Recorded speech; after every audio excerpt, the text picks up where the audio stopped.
I didn't know how clearly my family had ranked me until my mother said it out loud at dinner. Not angry, not emotional, just calm. Your sister's family always comes first, you're always last. My dad nodded like it was basic math. My sister smirked into her wine. I didn't cry, I didn't argue, I just said, good to know. Because something snapped in that moment, not my heart, my loyalty. Before I tell you what I did next, take a second to hit like, subscribe and comment where you're listening from, and tell me, have you ever realized you were last in your own family? My name is Mia, and for most of my life I learned my place without anyone ever sitting me down to explain it. No speeches, no rules posted on the fridge, just patterns, quiet ones, the kind you only recognize after they've shaped you. I grew up in a house in Denver that looked ordinary from the outside. Trim lawn, neutral paint, family photos by the front door. But if you stood still long enough inside that house, you could feel how attention moved, how it flowed quickly toward one person and how it slowed, thinned out before it ever reached me. My sister had a gravity I didn't, conversations bent toward her. Plans were made around her schedule. When something went wrong, people rushed. When something went right, they celebrated loudly. I learned early that my role was different. I was the one who didn't need much, the one who could handle it, the one everyone described as strong, like compliment instead of a warning. I didn't grow up unloved, that's the complicated part. I was loved in theory, in reassurance, in phrases like, you'll be fine and you're so independent. Love that sounded generous but came with an unspoken condition. Don't ask for more, don't take up space, don't need us the way she does. I noticed it in small moments. Birthday mornings where my cake came from the grocery store on the way home while hers was ordered weeks ahead. Family trips where my suitcase stayed in the closet because I was better off saving for school.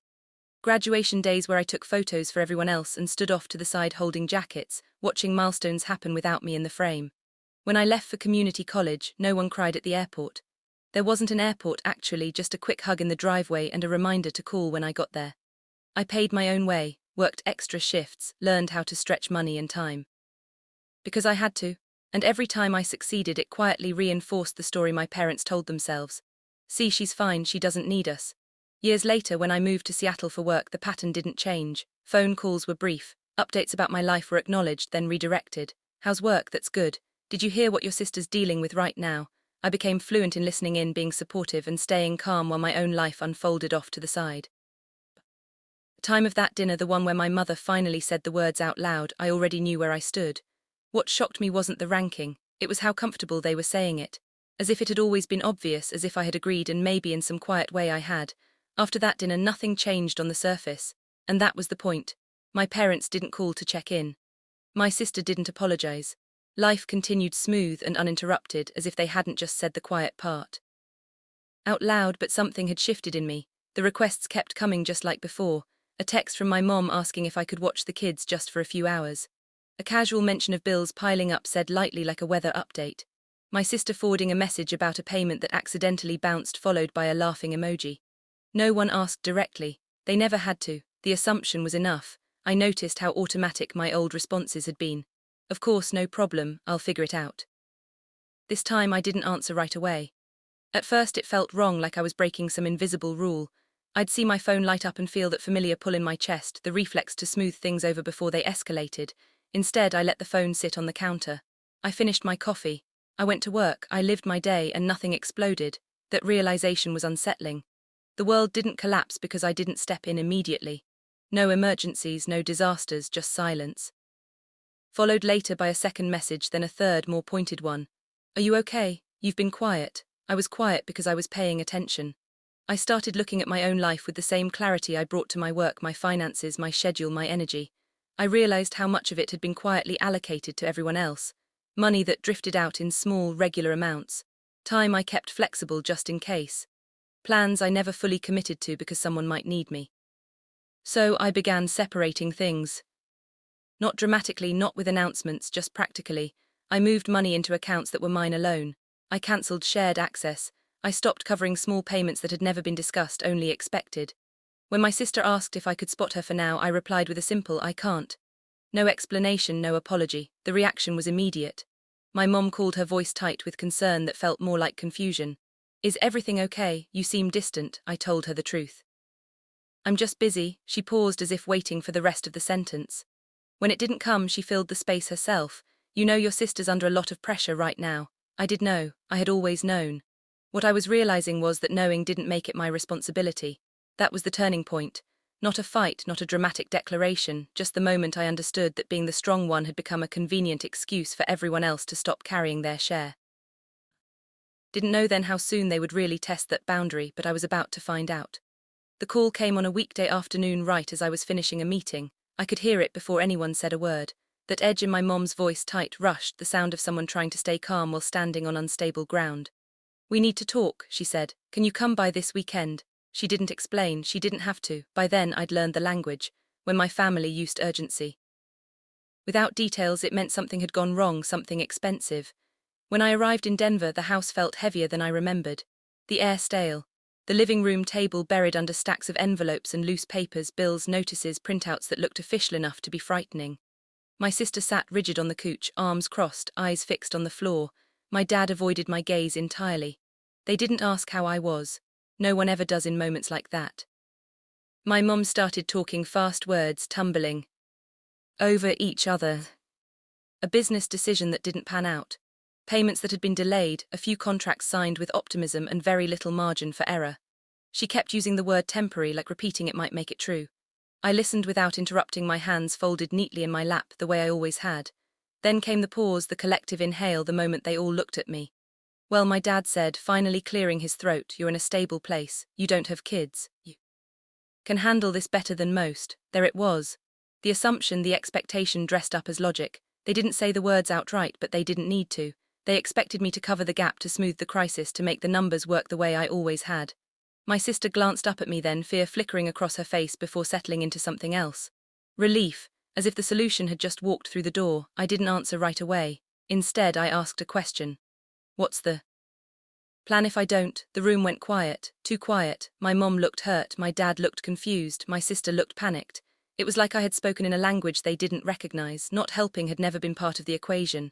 "I need time," I said calmly, "to understand everything." They nodded too quickly. Grateful, certain. They assumed time meant I was calculating how much I could give, not whether I would.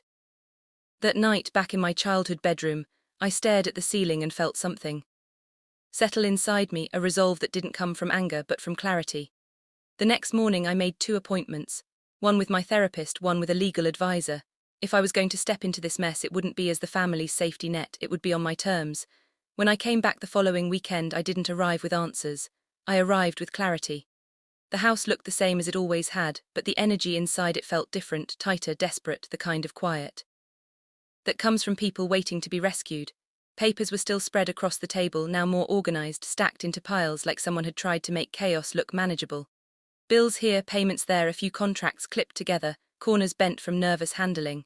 My parents were already seated. My sister sat beside them, her husband hovering near the doorway like he wasn't sure if he was welcome in the room where the damage had been assessed. No one smiled when I walked in. No one offered coffee. My mom broke the silence first.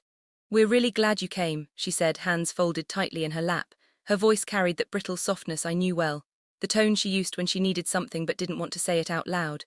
I sat down slowly and placed my bag at my feet. "Let's talk," I said. My dad cleared his throat and launched into an explanation I'd already heard. The downturn, the delays, the bad timing. He spoke like a man present. Case he'd rehearsed all week, hopping confidence might replace accountability. My sister nodded along, eyes glossy, occasionally adding a detail about stress or the kids or how none of this was supposed to happen. Eventually the words ran out. That's when my mom leaned forward. "We just need help getting through this part," she said. "Once things stabilize." "How much?" I asked. She blinked. My dad hesitated. My sister inhaled sharply, then answered for them. A number, rounded, heavy-spoken, carefully, as if the way she said it might make it sound smaller. And after that I asked, "What's the plan?" My dad frowned. "What do you mean?" I said evenly. "What changes so this doesn't happen again?" The question landed wrong. My mom's expression tightened. "Mia, this isn't the time to interrogate us." I nodded slowly. "Then it's not the time for me to write a check." The room shifted. My sister sat up straighter. "We're family," she said, her voice rising just enough to carry emotion without crossing into accusation. "This isn't about plans, it's about helping." "Helping who?" I asked. She looked at me like the answer was obvious. "Us." I glanced around the room. "And who's helping me?" No one spoke. My dad leaned forward, elbows on his knees. "You're in a different position," he said. "You don't have the same responsibilities. You're single, you're stable, you can afford to step in." There it was, the logic I'd heard my entire life. The math that always ended with me absorbing the cost. I can afford to step in, I said carefully, because I've spent years planning my life as if no one would ever catch me if I fell. My mom's eyes filled. We didn't know you felt like that. I met her gaze. You did, you just didn't think it mattered. The room went quiet again, but this time it wasn't confusion. It was discomfort. I reached into my bag and pulled out a folder, sliding it onto the table between us. The movement was slow, deliberate, every eye followed it. This is what I'm willing to do, I said, and this is how. My dad opened the folder first, his eyebrows knit together as he scanned the first page, then the next. My mom leaned over his shoulder. My sister craned her neck, her face draining of color. This is a loan, my dad said flatly. Yes, I replied with clear terms. My sister shook her head. Why are there conditions? Because this isn't an emergency donation, I said. It's structured help. My mom's voice trembled. You don't trust us. I trust patterns, I said quietly. And this pattern has been in place my entire life. The conditions weren't cruel. They weren't punitive. They were practical. Assets had to be sold before any money changed hands. Spending had to be documented. No new financial commitments without proof of sustainability. Family therapy not as a suggestion but as a requirement. And a written agreement that my name, my credit, and my future would never be assumed as backup. My dad pushed the folder away from him. This is cold, he said. This is how banks treat people, I nodded. Then treat me like a bank, because when you needed emotional support, I was family. When you needed money, I was infrastructure. My sister's eyes filled with tears. So you're punishing us now? I shook my head. I'm stopping the punishment of me. She looked at our parents, then back at me. If you don't help us, we lose everything. I held her gaze. If I help without boundaries, I lose everything I've built. The words hung between us, heavy and undeniable. My mom reached for my hand, then hesitated as if unsure whether she still had the right. We never meant to make you feel last. I gently pulled my hand back, but you did, and you said it out loud. No one argued with that. My dad stared at the paperwork, jaw tight. So this is it, he said. Sign or sink. No, I corrected him. This is grow or repeat. Time stretched. Minutes passed. My sister wiped her cheeks, her husband packing behind her. My parents whispered to each other in low, frantic tones. For the first time in my life, I wasn't feeling the silence. I wasn't offering solutions or softening edges. I waited.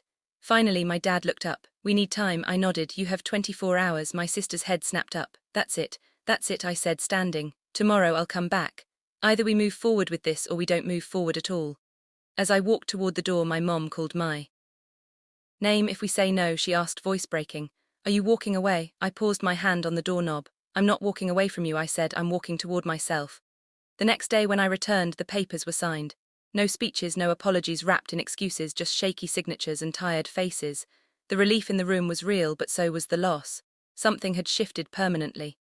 As I gathered my things to leave, my sister looked at me differently than she ever had before. Not with superiority, not with expectation, with uncertainty. And for the first time, that wasn't my problem to fix. The fallout didn't arrive all at once. It came in quiet steps, each one heavier than the last. The first change was practical. Assets were listed, subscriptions were cancelled, expenses were tracked instead of ignored. The numbers stopped being abstract and started becoming limits. My parents downsized their expectations before they downsized anything else. And that alone shifted the tone of every conversation. Family therapy began a few weeks later, awkward at first, defensive. My dad spoke in careful sentences like he was afraid of saying the wrong thing. My mom cried more than she talked. My sister sat stiffly, arms crossed, as if accountability were a language she'd never been taught. I listened more than I spoke. Not because I had nothing to say, but because I no longer needed to convince anyone of my reality. The truth had already been written down, signed, and agreed to. Something unexpected happened over time. The panic faded. The urgency softened. Without me quietly absorbing the consequences, everyone else had to carry their share. My sister learned how to sit with discomfort instead of handing it off. My parents stopped using phrases like "we'll figure it out" when they really meant me a will. The relationship didn't heal in a dramatic way. There were no movie moments, no sudden transformation, but there was space.